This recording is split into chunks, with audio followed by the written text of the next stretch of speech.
Hai Nakama Squad, kembali lagi bersama Nakama Aquatics. Di Indonesia, ada jenis ikan yang sering dijadikan ikan keramat. Bentuk ikan ini sama sekali tidak seram, ukurannya juga tidak gede-gede amat. Sekilas bentuknya malah kayak ikan mas atau ikan nilem. Walau secara bentuk tidak sangar, tapi ikan ini sudah jadi bagian dari berbagai budaya yang sudah ada sejak ratusan tahun lalu.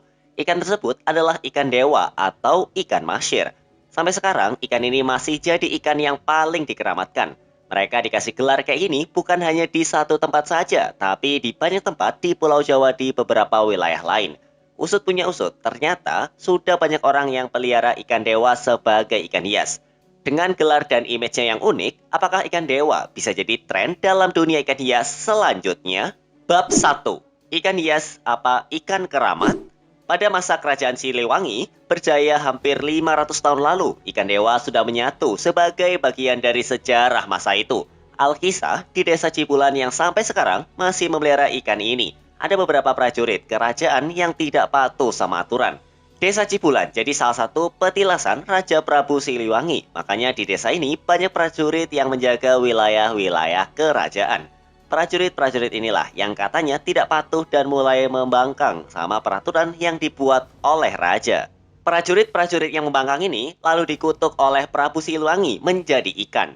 Ikan-ikan inilah yang sampai sekarang mendiami beberapa mata air di desa Cibulan dan diyakini sebagai perwujudan dari prajurit-prajurit pembangkang tersebut. Soalnya, warga sekitar sangat yakin jika jumlah ikan yang ada di sana tidak menambah-nambah. Nah, sekaligus tidak pernah berkurang juga. Jadi dari dulu ya segitu-segitu saja. Mereka amat yakin hal ini disebabkan oleh legenda Prabu Siliwangi yang mengutuk prajuritnya. Makanya jumlah ikannya tidak pernah tambah ataupun kurang. Mungkin karena jumlah tersebut adalah jumlah asli dari prajurit-prajurit yang apes ini. Keanehan lain adalah pas kolam-kolam di sana dikuras, ikan-ikan ini pada ngilang. Namun pas kolamnya sudah penuh lagi airnya, ikan-ikan ini bakalan muncul lagi. Aneh juga kan? Apa di dalam petilasan itu ada gorong-gorong tempat ikan-ikan ngungsi kalau kolam lagi dikuras? Semua masih jadi misteri. Begitu juga dengan fakta perwujudan ikan-ikan di desa Cibulan. Ikan dewa adalah jenis masir yang hidup di Indonesia. Ikan masir masih saudaraan sama ikan mas, ikan koi, atau ikan nilem karena datang dari keluarga Cyprinidae. Sekilas bentuk mereka memang agak mirip sama ikan mas kan? Genus masir yang hidup di sini dan banyak dijadikan ikan keramat adalah tor. Udah pasti bukan tor yang dewa petir itu ya. Selain dikenal sebagai ikan keramat, tor juga sangat digemari sama para pemancing karena kekuatannya yang perkasa. Masir adalah nama umum bagi ikan yang terbagi ke 4 genre, yaitu tor, neulucilus, nasirotor, dan parator. Ikan dari 4 genre ini semuanya biasa dipanggil masir. Walau berbeda genre, mereka masih sah dipanggil dengan sebutan yang sama karena memang masih sekeluarga. Masir punya jangkauan penyebaran populasi yang luas karena ikan ini bisa ditemukan di hampir seluruh Asia Tenggara hingga India. Kalau di luar, ikan ini sering ditangkap untuk commercial fishing alias buat dijadiin ikan konsumsi dan ikan hias. Berbeda banget dengan di Indonesia yang menganggap ikan ini sebagai ikan keramat. Di luar sana, mereka hanya penghuni perairan tawar biasa yang lebih sering dicari buat dipancing. Salah satu jenis masir yang paling gede adalah Tor Ramadevi atau humpback masir yang berasal dari India. Mereka menghuni sebagian besar perairan tawar di Western Ghats. Kamu pernah dengar canap Pseudomarulius Western Ghats? Nah, kedua ikan ini berasal dari daerah yang sama. Saking gede dan beratnya si humpback masir, seorang pemancing dari Inggris bernama Ken Lowgren berkata jika ikan ini amat sulit buat ditaklukkan. Beratnya saja bikin timbangan punya si Ken Adi ini rusak karena keberatan. Banyak angler yang setuju kalau masir merupakan ikan terberat sekaligus terkuat yang pernah mereka taklukkan di perairan tawar. Segudang nama baik ini tidak membuat masir lepas dari ancaman. Seperti banyak ikan air tawar lainnya, populasi mereka mulai terancam oleh pencemaran air, penangkapan berlebih, dan hilangnya habitat natural. Tiga masalah ini yang menjadikan masalah pelik yang sampai sekarang tidak bisa benar-benar direm. Menurut Heiko Blecher, ichthyoologis serta autor yang sukses menemukan banyak banget jenis baru dari ikan air tawar di seluruh dunia. Setiap menit ada satu ikan air tawar yang kehilangan habitatnya karena ulah manusia. Mungkin saja ikan itu adalah masir yang habitatnya memang semakin menipis. Untuk melawan isu ini, India sangat serius melindungi mahsyir dari jurang kepunahan. Mereka rutin menebar benih ikan golden mahsyir setiap tahunnya sejak tahun 2014 untuk mempopulerkan destinasi sport fishing di daerah Himachal Pradesh. Namun sampai sekarang, fakta yang ditemukan adalah setiap tahunnya populasi ikan di sana malah berkurang. Di Indonesia sendiri, kenyataannya jauh lebih baik karena ikan ini sudah bisa dibudidayakan. Jadi kebutuhan pasar tidak melulu ditopang sama ikan wild caught. Lebih sehat jika ikan captive breed yang dimanfaatkan. Biar ikan-ikan di alam liar bisa lestari. Kalaupun populasinya dikit, ikan-ikan CB atau captive breed ini bisa dilepas ke alam liar sebagai upaya restocking seperti yang dilakukan kepada ikan belida beberapa waktu lalu. Mahsyir mungkin salah satu jenis ikan yang punya banyak banget cerita. Mereka dijadikan ikan keramat, walau secara nyata mereka juga naik pamornya sedikit demi sedikit sebagai ikan hias. Di tahun 2022, ini mulai banyak yang melirik ikan ini. Kenapa mahsyir bisa naik daun? Bab 2, namanya mulai naik daun.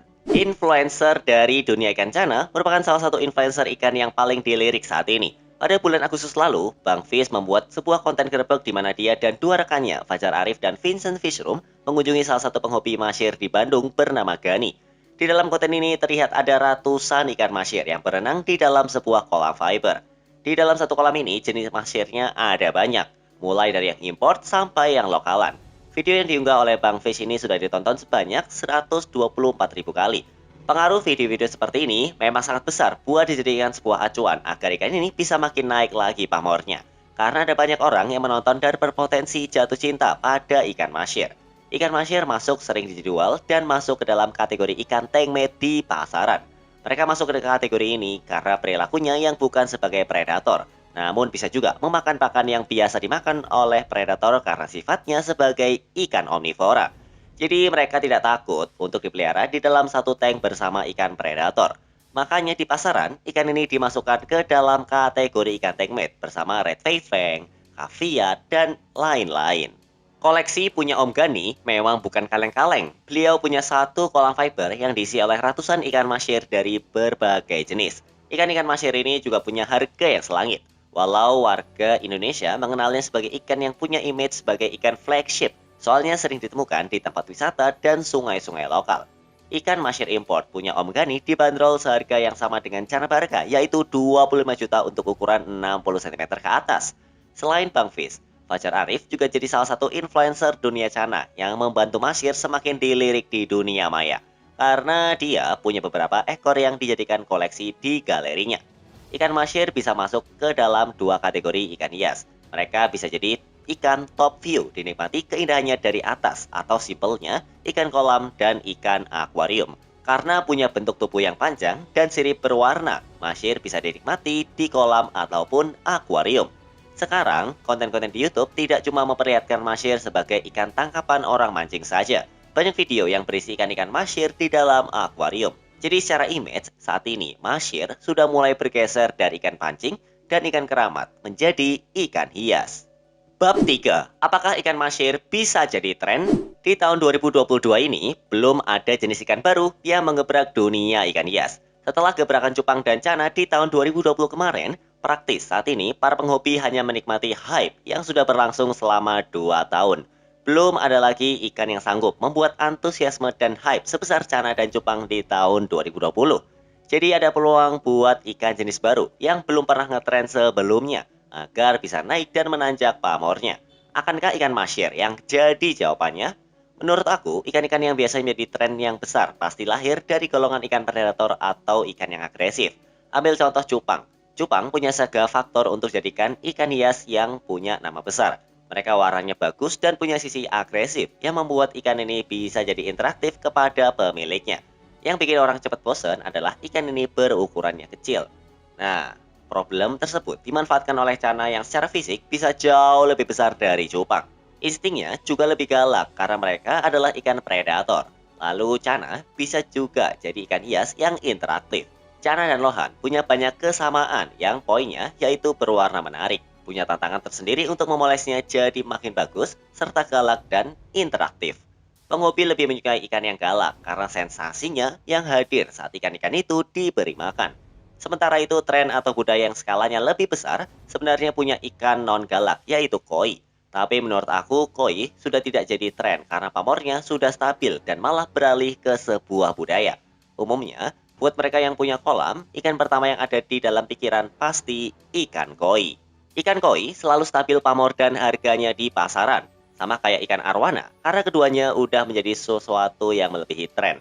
Nah, masalahnya, ikan yang masuk ke dalam kategori tankmade tidak pernah disikapi sebagai ikan primer. Artinya, tidak banyak orang yang punya tank dan sengaja mau beli ikan kaviat atau red fang sebagai penghuninya.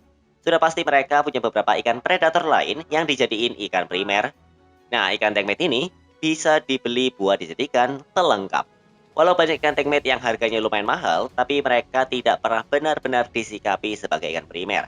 Kayak acar di nasi goreng, ikan tankmade lebih sering dijadikan sebagai pelengkap.